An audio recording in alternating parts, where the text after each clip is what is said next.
This example highlights preferred characteristics that take place with a decisive trend continuation. In cases like this, these kinds of formations can take some time to form, though usually the most important parts happen relatively quickly. Ideally, the ATR can help highlight these areas, meaning rapid price movements, in this case increases in price during an uptrend, coincide with sharp increases in ATR, and the periods before and after these events show relatively unchanged price with falling or flat ATR. Then when there are large movements but price remains overall relatively unchanged, the chart can be entering a phase of short-term turbulence that is paired with ATR which peaks and flattens prior to a gradual descent of ATR values as the market begins to stabilize towards more gradual and smaller movements that can often be close to the same time. Movement becomes more defined towards a trend reversal. With a downtrend underway into the new year,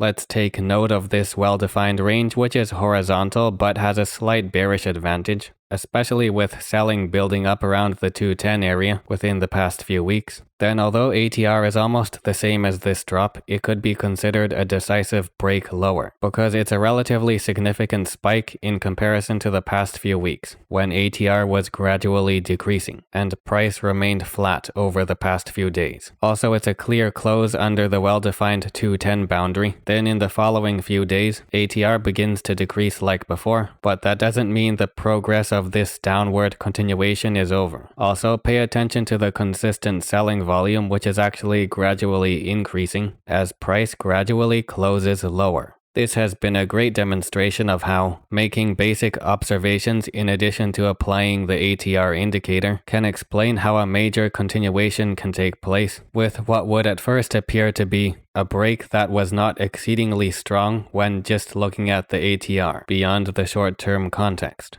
So remember to pay attention to those smaller details that happen within shorter time periods, because decisive and even strong price movements can take place with values close to or even below the ATR, and that it's not always practical or realistic to expect major events on the chart to take place with price changes ranging from 2 times an ATR value or higher.